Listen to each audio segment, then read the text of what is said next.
Well, I don't know how he got there. He probably played around with it for a few days until he got it into a form that sort of worked out. Because I agree that this is not an obvious thing to do. I mean, you could look at this and say, can I somehow tailor expand? You know somehow it's going to involve b minus a. And so you want to say, can I rewrite this somehow as a function of b minus a and expand it around b minus a equals to 0? So I don't know the history, but it's certainly not obvious that to take this route. Probably not the first thing you would think of. All right, and so now we have the tools to prove this. Let's actually prove the theorem we're in, and the proof now turns out to be pretty simple thanks to this. And I mentioned the turnoff trick at the end of the last class, but I'll remind you what that is. So the two tricks are bounding the homogeneous function and the so-called turnoff trick. So what we want to do is bound, remember I'll do the case where mu equals to 0. You can always just subtract off mu to make it equal to 0. So I want to prove that this is bigger than epsilon. In fact, what you can do is you can bound the probability, so we've got some distribution, and this is epsilon and this is minus epsilon, whatever this distribution is, we're computing these two things. You can do the probability that y bar is bigger than epsilon, the probability that y bar is less than minus epsilon, and add them together. That's where the 2 comes from. So I'm only going to do one half, the other half is done exactly the same. So I really just want to bound the probability that y bar is bigger than epsilon. All right, here we go. So this is whole calculation. So probability that that's the probability that the sum of the yi's, I'm going to bring the 1 over n over here. Now we're going to use that Chernoff trick. I know I got to bring the moment generating function into this somehow. And the way to do that is to just take e to both sides.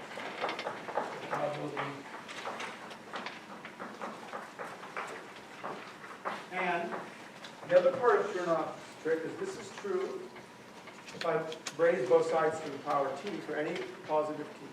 For an arbitrary positive t doesn't change anything, so I'm going to do this. And the reason for doing that, this is called a variational trick. When you introduce an extra parameter like this, you think, well, why would I want to introduce an extra thing? Well, it's going to give me some flexibility. I'm going to be able to pick t to my advantage. It's called variational. So throwing that in just gives me some extra flexibility, and I can choose t later. T is arbitrary. Now we've got it into a form where I've got the probability of a non-negative random variable bigger than something. So I just apply Markov inequality. This probability is less than or equal to the expected value of this over this. So Markov. This is Markov. So this would be e to the minus t n epsilon.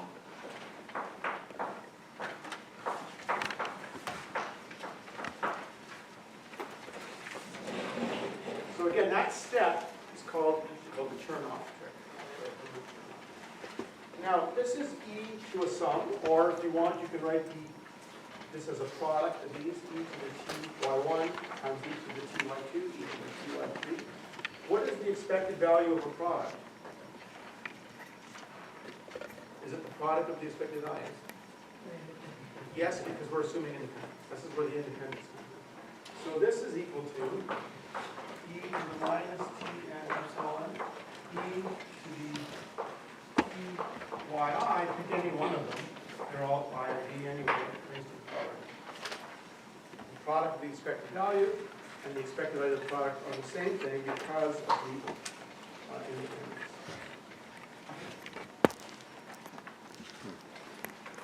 Okay?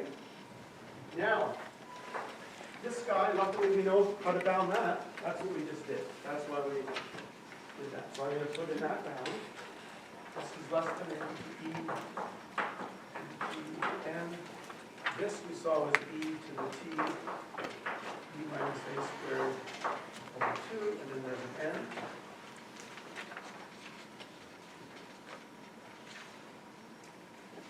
Yes?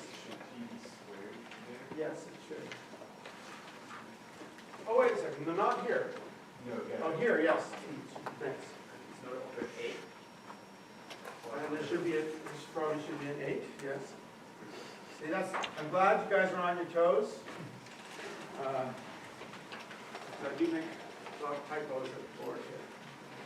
With the markups that we do last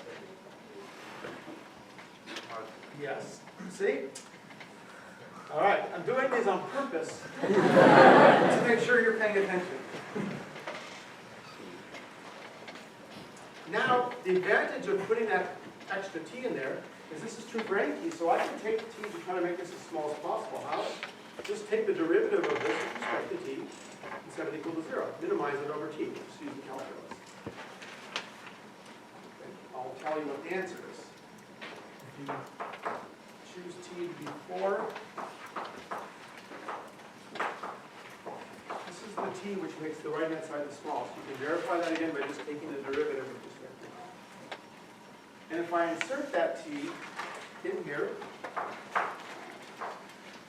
we get the answer, 2n epsilon squared. Done.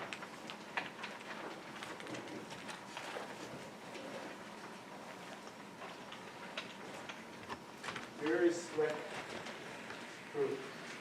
And a case where we use it a lot is for coin flipping. So if these are, let's say, Bernoulli theta. Remember, Bernoullis are just coin flips, 0, 1, probability theta. Then in that case, b is 1 and a is 0, right? Because y is 1 or 0. So in that case, you get the probability that y bar minus theta, you get an epsilon plus double equal to 2e minus 2n epsilon squared. Very tight bound. That goes to 0 very quickly. So it says if you flip a coin 100 times, the probability that the fraction of heads is going to depart very far from theta is very small. Goes to 0 very quickly. If it wasn't going exponentially fast, there's about 95% of statistics in machine learning wouldn't work.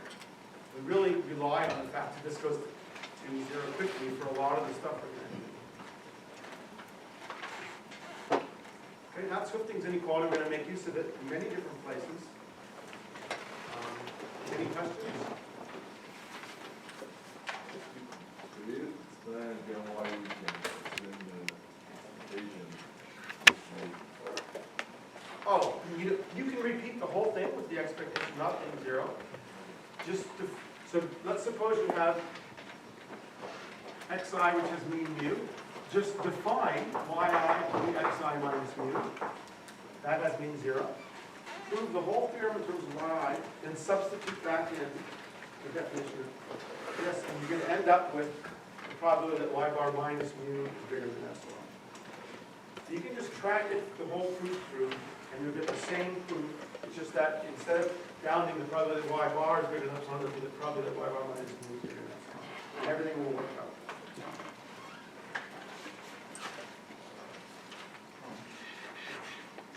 I don't remember why can we do that transformation there. Like we have the property of the average being bigger than epsilon, and then we do exponentials. Why can we do that transformation? Well, we can do it because it doesn't change anything, right? If I do the same thing with both sides of the inequality, it doesn't change anything. The inequality holds, but I don't know if the measure of the range holds.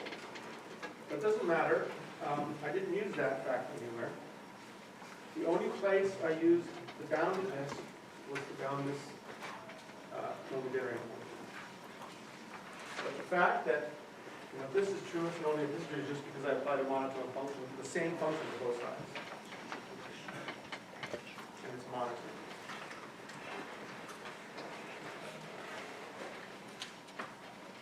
Yeah.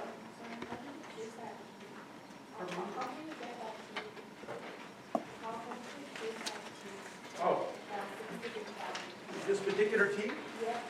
I want to make the right-hand side as small as possible. This holds for any t.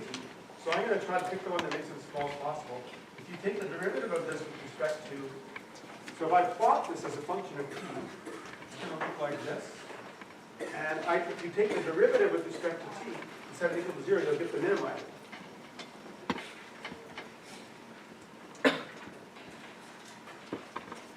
Any other questions? All right, section 3 is something that is optional. I'm not going to cover it in class. It's a generalization of Hooke's inequality.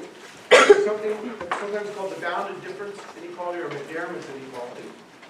The point of this is to extend it to things other than sums. I mean, we're bounding a sum or an average, but what if I took a different function? Suppose like if you give me 10 observations, and I take some more complicated function of those n observations. No one says I have to take an average. There's lots of other functions I can use. And what that shows is that the same result holds as long as the function is smooth. As long as the function has the property that wiggling around one observation can't change the function too much. See, an average, if you look at this average here, y bar, if I change one observation, how much can the average change? It can only change by 1 over n. Small amount, right? Any function with the property that changing one observation by a small amount will have a similar inequality. That's really the driving force in here. So if you're interested, you can look at section 3, which states this inequality, and the proof is very similar. I'm not going to go through it because we're probably not going to use it in this class. Maybe if you take 702, we'll probably use it. Probably not in this class. So it's there for your interest, but you can mark it as an optional section. Okay, so before we start using Hooke's inequality and things like that, we're going to use it, we're doing convergence theory and so on. I want to spend a few minutes though talking about bounding expectations. So far what we've talked about with Markov and Chebyshev and Hooke is bounding a probability. Probability that something is bigger than something. Sometimes, however, we need to bound expectations within variables. And the tricks there are a little bit different. There's 2 or 3 main tricks that we use there that come up a lot. So I just want to mention them. There's 2 main ones. Let's see how many did I put here. I put 4 tricks. Let's see if I can. I'm not sure we'll do them all. So the first one is, you probably learned in calculus, is the Cauchy-Schwarz inequality.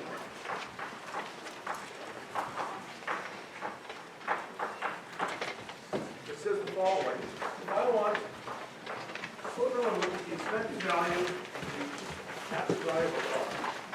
This is not an easy thing to compute with. It's got one random variable times another random variable. Usually if you're dealing with random variables, sums might be easier, but products are a little bit trickier. But there's a nice inequality which says if I take the expected value of x squared, square root expected value of y squared, that gives me an upper bound. And so that's something we'll use in various places in the course. Yeah? Should the absolute values be outside of the expectation? Well, it's still true, because then that would be less than or equal to this. So if you prefer, I can do this too.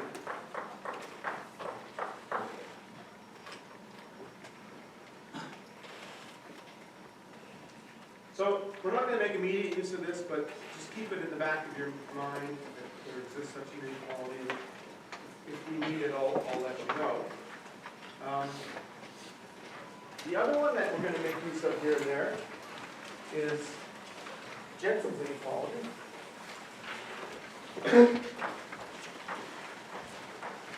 Which again is using convexity. So let's draw a picture again of some sort of convex function. Here's x, here's e, x. And Jensen's inequality says that the expected value of g of x is bigger than or equal to g of the expected value. And for concave functions, it would be the opposite. So this is a concave function, and then you have the expected value of g of x is less than or equal to the expected value. So why do we care about this? Well, because I might want to compute the expected value of g of x, but that might be hard to compute. Nonlinear functions can be quite difficult to deal with. Whereas this is just the mean of x. So I might know this immediately and then just apply t to that. Let's actually prove this one, because it's pretty straightforward. So let's let mu equal the mean of x. So let's suppose this is mu.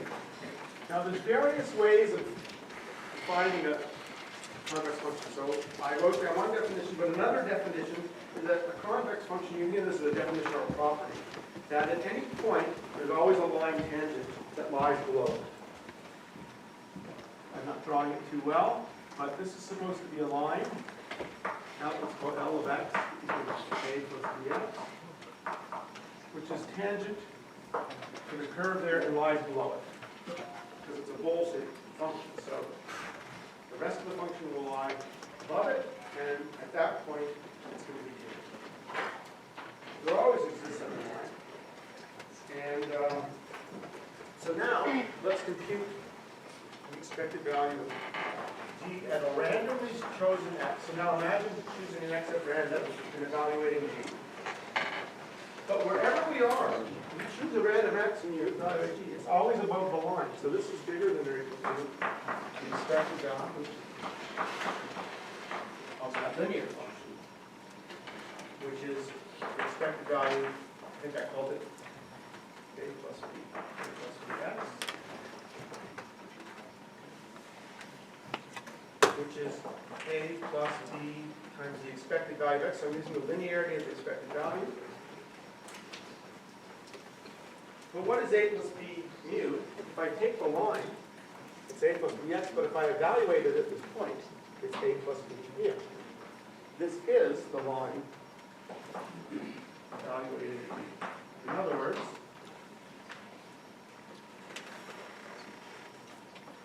it's the line at expected value of x. But we chose the line so that it's equal to function g at that point. So this is also equal to g. So there we have it.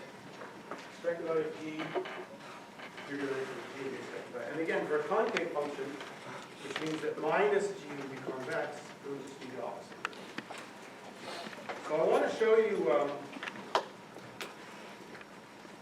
you an interesting application of that that's going to be useful for us later on in the course. It comes up in information theory as well. It's also a good opportunity for me to sneak in another definition. Because a lot of times, what we have to do for various reasons is have some notion of distance between two distributions. How do you measure the distance between two distributions? Well, the fact is that there's many, many definitions of distance. There's all kinds of definitions. But one of them that comes up quite naturally, and we'll see it pop up quite a bit in the course, is what's called the pullback line length. Some people call it distance, some people call it divergence. It's defined in the following way. I'll do it in terms of two densities, p and q. It's defined to be p of x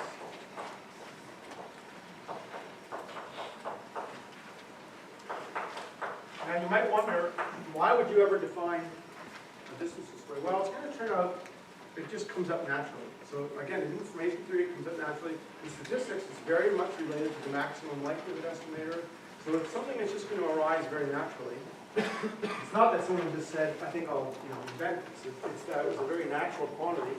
But you can see it's not really a distance. First of all, it's not symmetric. Nevertheless, it has a lot of distance-like behavior.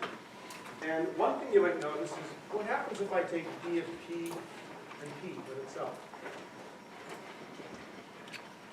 What is it q equal to p? 0, right. Now what you might hope, if this is some sort of distance measure in some sense, you might want that when p is not equal to q, that it's bigger than 0, or at least bigger than or equal. And the answer is that yes, it is, but how do we prove that? And that's where Jensen's inequality comes in. So this is a good example of, let's see, back to Google. This is a good example of Jensen's inequality can be useful. First of all, the first thing thing I want to do is I want to rewrite this. Anytime you see an integral of p of x times something, you can think of it as an expected value, right? If I told you I drew an observation from p and said compute the expected value of the following function, it would be the integral of p of x times that function. So in other words, I can write this as the expected value of this function, where now x, this is why it's useful to have small x and big x. This is a randomly drawn observation from p. If I told you I drew x randomly from p, compute the expected value of this function, you would say, okay, I'll take that function, multiply by the density and integrate. So you'd end up backing this thing. And our goal is to show that that's positive. Actually, I'm going to show that minus this is less than or equal to 0. So let's look at minus the expected value of log. Since I took the minus, it's going to be q over p.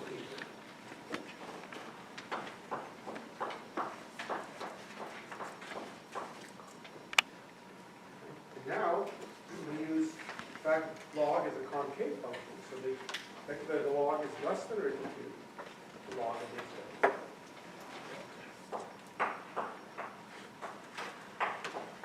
There's our density. Switching expected values and logs is one of the most common uses of density. Let's write down what this is again in terms of definition. Log of an expected value, right? Expected value as an integral. What's the expected value? It's the function. Yeah, we're taking the expected value of times the density. Remember, we're thinking of x as a draw from p. So I have p of x. Now things are easy because p cancels with p. I'm left with the integral of q. Q is a density function. What's the integral of density? 1. Log of 1 is 0. So there you go. Minus b is less than or equal to 0, and therefore p. And so now we know the Kovac-Wabler distance is 0 if q is equal to p, and in general is bigger than or equal to 0.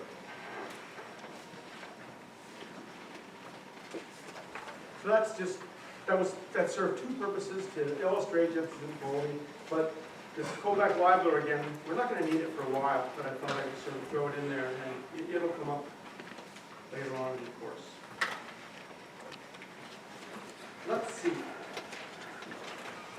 A couple more expected value boundaries.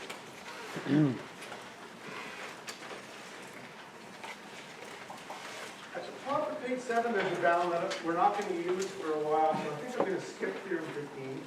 It just says that if the probability of xm is bigger than epsilon satisfies some exponential inequality, then we can derive a bound on this expected value. I'm going to skip that.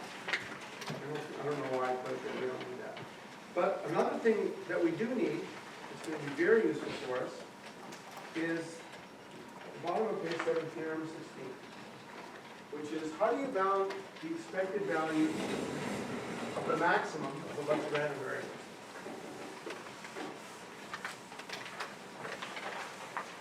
The maximum of random variables is something that comes up over and over and over again. So let's just talk about the max first of all. If I take, if I have n IID random variables, first of all, let me introduce a little bit of notation. It's very common in statistics to put these brackets here to denote the ordered random variable. So if I ever write x bracket 1, x, this means I took the random variables and ordered them from small. So in particular, this one is the biggest.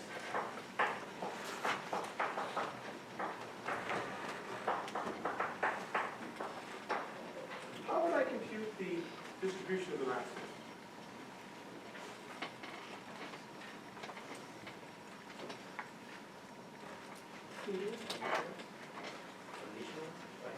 That would be hard. That would be one way of doing it. There's an easier way. notice that if we directly try to compute the CDF, what's the probability that the maximum is less than some number t? Well, the maximum, saying the maximum is less than t is the same as saying they're all less than t. The maximum is less than t if and only if all of them. And the statement that all of them are is a statement like x1 is less than t and x2 is less than t and x3, and they're independent, so you can multiply them together. So it's not too hard then to actually get an expression for the CDF of this in terms of the original CDF. Then you can get the density, and then you can compute the expected value. So one way of getting the mean of this would be get the CDF, get the PDF, take the expected value. So in principle, we can do that. In practice, it could be very difficult, especially if we don't know the exact distribution of these things. So we might wonder, is there a general way to bound the expected value of the maximum random variables without knowing the exact distribution, but again, knowing something about their shape, knowing, for example, that we're in a thin-tailed situation, let's say that they have a moment generating function, or they're bounded. And the answer is, there's a very nice bound. Now, it really depends on these tail properties. Actually, let's think about this again, just intuitively. If I didn't give you any information at all, and you asked me, this is going to be a maximum of n, well, it seems like if I have n things, it's going to grow like n. That would be my guess. The more things you add in there, the more opportunities are for the maximum to get bigger. And in fact, it's not hard to show that in general, under fairly weak conditions, that's what's going to happen. It's going to grow like n. The maximum of n things is going to grow like order n. But we're in a special situation like we have for Hooke's inequality and so on, where we know that it's thin-tailed. Maybe there's a trick we can do, and on one of these tricks to say that it grows slower. And in fact, here's what we're going to do. Suppose that we have a bound on the moment generating function. How would we get a bound on the moment generating function? Well, we already know if it's normal, the moment generating function has a nice form. Or if it's bound to random variable, we just proved, right, that the moment generating function has a nice bound. So suppose that the moment generating function is bounded by, I'll just write it in general, t squared. So this would include, again, normals, it includes bounded random variables, and lots of other random variables, where sigma here is just some constant, not necessarily the variance.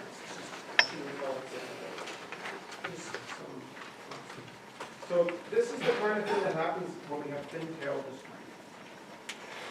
Can we do better than saying this grows like n? And the answer, surprisingly, is that the expected value of the maximum of anything does not grow like n in this case. It only grows like the logarithm. And this is another one of these things that makes a lot of stuff work.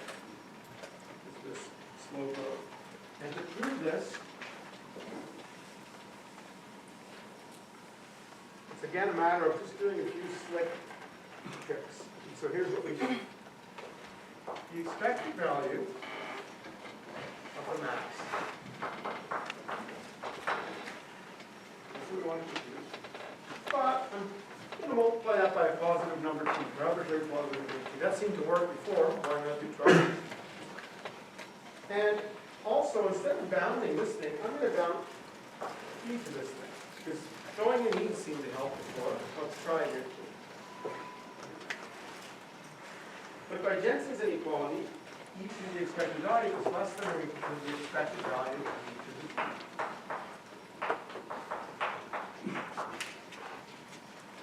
So that's one step.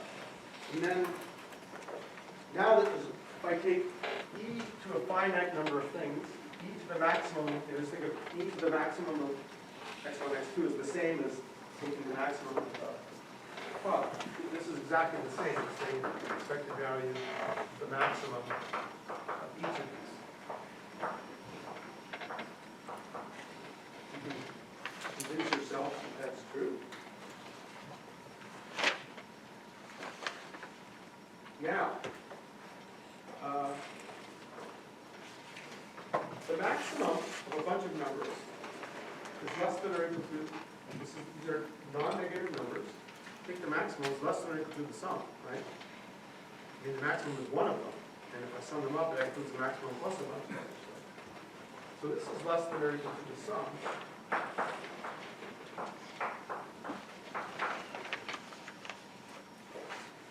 Now, I'm going to use this, that we had started with a bound on the effect by it, and then there's n of them, so this is less than or equal to n e t squared, c squared. So what have I got? By throwing in these tricks kind of arbitrarily, they don't quite have what I want. Each of the thing I want is less than or equal to this, so a natural thing to do, I have to get this back. I'm going to take the log of both sides. So I'm going to say t times the expected value of the mass is less than or equal to log n plus t squared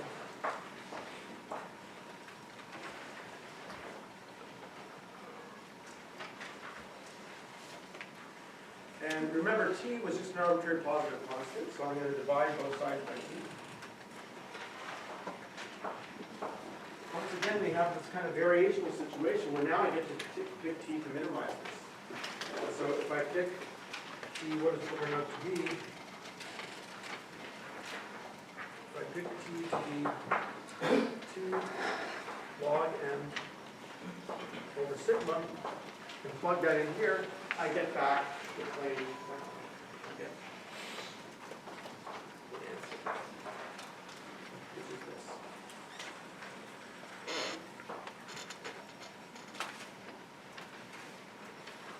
So there's a common theme here that if something has a thin tail, in some sense, we do have some sort of nice exponential down on its moment generating function.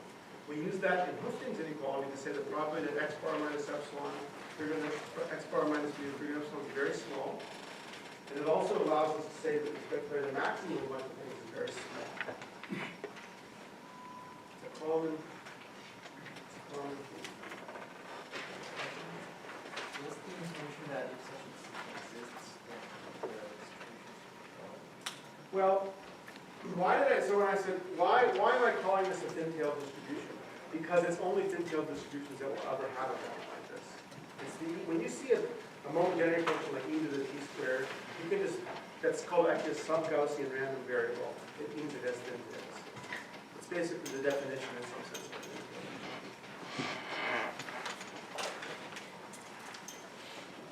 All right, so let's just say where we are. So now, the most important thing to remember from today's lecture, of all the stuff we did, Hoeffding's equal. It's really fundamental. And as I said the other day, one of the reasons for going through the proof is not just to show you why it's true, but we did some tricks there, like the turn-off trick and randomly moment generating function. And these are tricks that get used in other places too, so it's a good place to see these tricks. So, where are we headed? Well, Monday is Labor Day. We already have a day off, so we just started. Then we'll continue on Wednesday. This last part, section 8, is all about what's called big OP and little OP notation. It's very important. You know, notation is sort of the wrong thing, but sometimes it's important, and I'm always unsure when is the right time in the course to introduce it. I sort of settled on just before we start convergence theory. So we're going to talk about the big OP and little OP, and I'll explain what all that means.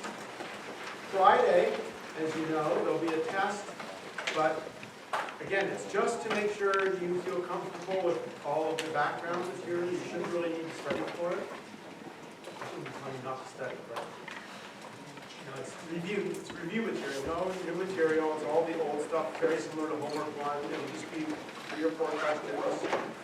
And you can bring 1 sheet of paper if you want, with some stuff written down on it if you'd like, so you don't forget things.